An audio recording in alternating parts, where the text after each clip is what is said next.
I'd like to know something. I'd like to know why your government insists on lying to the world about us. You see what our life is like. You hear what they say. Why did that? She got really angry. My friend was Dr. Cynthia McKinney, who is a political science professor at North South University in Dhaka in Bangladesh. Bangladesh is a Muslim country, as most people know. And her students, her poli-sci students, came to her one day asking about basically U.S. propaganda towards China that focuses on the alleged oppression of Muslims and particularly Uyghurs by People's Republic. They came to her saying, we go back and forth just normally. This is how our families have done, forever. The borders between here and Western China are pretty open, and people flow back and forth and have for 1,000 years. We go there to see people, and we know exactly what it's like. And this stuff that comes out of your government is obviously a lie, and it's ridiculous to us knowing the facts. Why is it that they do that? And so she said, being a college professor, listen, here we are in a college. First of all, we have to make an inquiry what's really happening. How do you do that? We go there, we prepare a study, and we go there and we ask people, what's your life like? And so that's what they did. They prepared a questionnaire. It was 3 pages, I think, in English, Chinese, Arabic, and I forget what else. And went around. We went to the Muslim quarters in each of the cities. We went to Urumqi, Dunhuang, Xi'an, and Nanjing. And we spent 3-4 days in each one working, and then a day or two in each one, looking around and having fun. My first impression when I stepped off the plane out of the airport, looking at Urumqi, was this is a modern city. It's like in the middle of Asia. I think it's the furthest city from any coast in the whole world, I think, if I'm not mistaken. And so I had this first impression of, wow, they're big urban modern buildings visible from the door when you walk out, and everything looked new and bustling and not at all what I would think of as a backwash, like, way in the interior of China, away from the coasts and everything. So that was my very first impression. We stayed, Conrad, for example, was near very close to the largest mosque in Urumqi. And we went to other mosques, and also we made a point of trying to eat and hang out in halal restaurants and other Muslim businesses where people congregated. So everyone that we spoke with that was, first of all, surprised to hear, because we did ask at some point in time, there's this story about this. Do you know anything about any of this? Have you seen, people being taken away in the middle of the night by guys in trench coats and, all of that stuff? And, people would laugh at how ridiculous it was.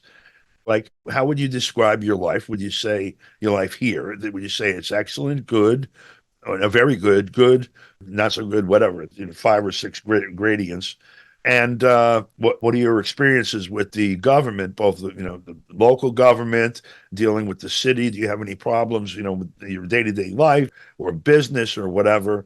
The same with the national government. Do you feel that your voice is heard when policy is being made here? Blah blah blah. All these different things that are markers of how do you feel about your environment? Is it healthy and constructive or not? What kind of relationship do you feel you have with the state? It's kind of marveling to us looking at the way these things have been built. You have the old towns that are in very good repair and preserved and vibrant. And then these rings, but you can see the development as the newer development, these beautiful apartment complexes that here would be characterized luxury apartments and such that ring the cities in huge numbers. And the new city that's developed around them, it's very impressive. So, but we went to the old towns, and we would stop in. For example, here's businesses there. Some of them solicit people to come in, especially they see foreigners coming through. They made a point, come on in, have coffee, whatever. We went in some places. One, it was a 3-story building, and we went in, and the wife, maybe in her 50s, early 60s, and one of her sisters and one of their friends, all around the same age, are kind of managing the floor, the tables on this side of the counter, well, waiting tables and greeting people and taking orders and such. And then the husband is in the back on the grill, like sweating with a chef's hat on. And one of his friends is sitting over on the side, sipping on a beer. And this is a coffee shop with a little bakery and things in it. So the three of us ordered coffees, and the three women sat down with us and were talking. So Cynthia did a formal interview with her and one of her friends, not the sister, but the friend. It took like 10 minutes each. And then we all started talking. And the husband came out and sat down and had coffee and stuff. So I was curious about this 3-story building. I said, why would you live? I mean, it's nice and everything, but why would you live here when you have all these modern conveniences, and the views alone from one of those apartments must be magnificent? She said, we've always been here. This is ours. We live here. This is ours. This place is ours. Talking about like the whole community too, where she is ending.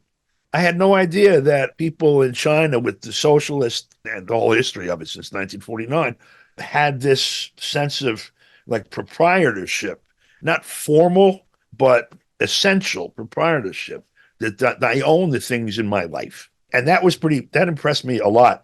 Then we went to Dunhuang. The scale of Dunhuang is much more, see, the word I use here is going to sound strange in the context of what I just said, much more human scale. It's not so many skyscrapers, a lot of 2- and 3-story buildings. You have the hotel we stayed in. I don't know if it was a replica of an old, like a little petite village. I don't know, like 4 blocks of 2-story buildings with retail on the first floor and various residential on the second. No cars, like walking, and it's like almost like a contained strip mall. I don't know if that's an original that's been maintained or if it's a mock-up, whatever. Very comfortable. We stayed in this place. Across the main street that this fronted on was desert and a mountain, sand mountain. So this was the view from our room, our window. There was a camel ride up the sand mountain, like in real. It felt more like a city maybe in the 1930s or 40s in terms of scale. Or here, like in Greenwich Village in New York City, maybe like Greenwich Village was 20 years ago, not quite so much auto traffic.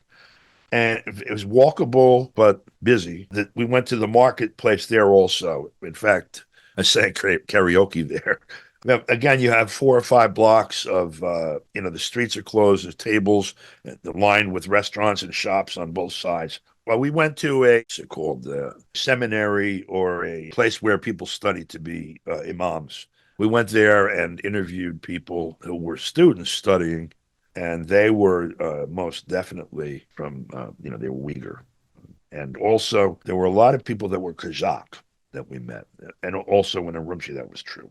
We asked about not just that these students had with, with the world as Muslims. Was there a problem? And also officially, because they have the school and the mosque there, how they related to the authorities. And it's inconceivable to me that people would make up the stories that are made up because they're so easily debunked if you actually go and look. But I guess statistically, not enough people have the wherewithal or the interest or whatever to go and look. And so what's on the other side of the world for like 90% of the population or more, your knowledge of it is mediated. The facilities were in incredibly excellent repair. It was like polished. And then at the mosque we went to in Xi'an also, that was another large congregation, large facility. By their appearance, you can tell that there's not a problem with the authorities. There's no sign, first of all, shutting it down, but also whatever resources you need to maintain gold leafing and, windows and roofs and pavement and such are obviously available. We went to Nanjing. We went to a halal restaurant. We got there about 4 p.m, and they weren't really open yet.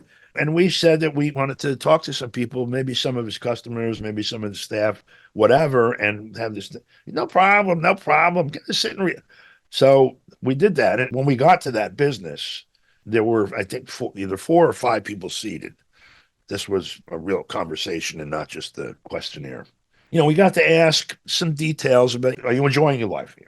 Do you feel like you have work that's satisfying, that you have the freedom to choose what you want to do, that your needs are taken care of, you're not worried about living outdoors and, all of these basic things?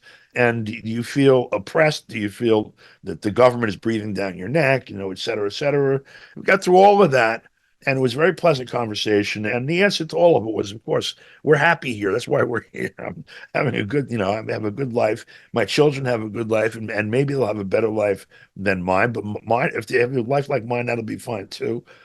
We get through all of that. This one woman who was not in the family, I think, said, I'd like to know something. I'd like to know why your government insists on lying to the world about us.